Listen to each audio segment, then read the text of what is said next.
What is Bitcoin?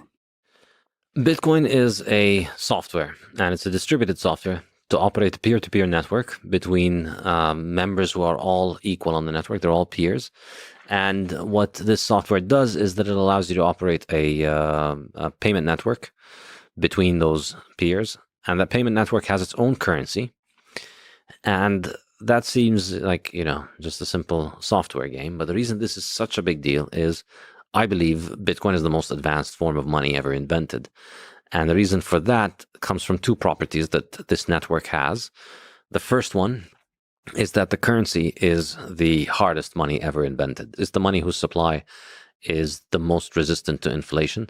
It's the first monetary asset that we've ever invented that is guaranteed to be fixed in its supply, that cannot be increased beyond a certain number. So there's only ever going to be 21 million Bitcoins. And that's a qualitative leap forward in our technologies of money. All of our monies leak, essentially, because people can always make more and more and more of them. The best money is the one that leaks the least, which is gold, because it only leaks 1.5%. In other words, your share of the gold stock is diluted by 1.5% every year. Ideally, you'd like it to be zero. Bitcoin is currently at around 1.8%, headed towards zero. So it's the first money that we've ever had that goes to zero in terms of terminal supply. So there'll never be more than 21 million Bitcoin. And I think that's a huge deal because, as I said earlier, money is always whatever is the hardest to make. And now Bitcoin is the hardest thing to make.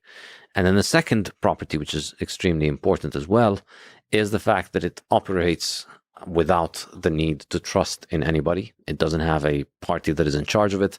It doesn't have a central authority that can, it's, as I said, it's peer-to-peer. So it only has users. It doesn't have any admins. There's no authority in charge of Bitcoin that can take your Bitcoin, that can stop you from using Bitcoin, that can change the rules of Bitcoin. They can't make more of it. So it's fixed. It's available for anybody in the world. It's the hardest money ever invented. And it is absolutely, I think, an enormously significant invention because if you read the fiat standard and the Bitcoin standard as well, you'll see my perspective for why I think a very large number of problems in the world are caused by easy money, are caused by inflation, and caused by government having access to essentially an infinite recourse to people's wealth. And I think Bitcoin fixes this because it allows us to have money that has the stability of gold across time, meaning it holds its value across time like gold, but much better than gold. But also it is similar to fiat in that fiat can travel quickly, but Bitcoin can travel even faster than fiat. So it combines gold's salability across time with fiat's salability across space in one immutable package that nobody can change and nobody can control. Can you define the word salability? Salability is the essential property of money. It's the ability of a good to be sold easily on the market, specifically to be sold without much loss in its value. So houses are great for living in, but they're not very saleable. If you want to sell a house, you can't just click a button and sell a house and have a giant market of people buying houses from you. You need to find somebody who wants the exact house that you have with the exact specifications that you have. And because, houses are not identical, there's no liquid giant market for people to just buy and sell identical houses from. So gold, for instance, has good salability as money because it's a liquid good, it's uniform, and people are always buying it. Fiat dollars have great sellability because everybody's always buying and exchanging dollars for other goods. So if you have a $100 bill, you can easily get rid of it and you'll get $100 worth of stuff for it. If you have $100 worth of stuff, it's harder to get rid of it. If you have $100 worth of phone, it's not as easy to spend it as a $100 bill. That's salability.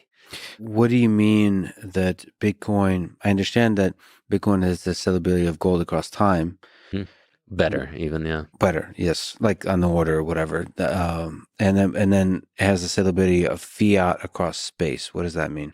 So if you remember when you asked me what is the advantage of fiat, what is the advantage it offers us, it's cheaper to move fiat across space than it is to move gold. With the current fiat monetary system, for all of its flaws, you can send money. I could send money from my bank account in the US to a bank account in China in a couple of days, or in Britain, in France, in a day or two, which is much faster than you could do with gold and much cheaper than you could do with gold. But in reality, with fiat, the reason Bitcoin improves on that is that with Bitcoin, you're actually you're sending final settlement in a couple of hours. So you send the Bitcoin transaction, you get 6 confirmations in an hour, you get about 12 confirmations in 2 hours on average. With 12 confirmations, you're pretty definitely clearly safe on this. So within a couple of hours, you could send $1 billion across the ocean and have final settlement on them. It's not just that you've sent a credit obligation that's going to need weeks and months to settle, which is the case with fiat. So it is faster than fiat, effectively. So it's harder than gold and faster than fiat. That's a good way of putting it.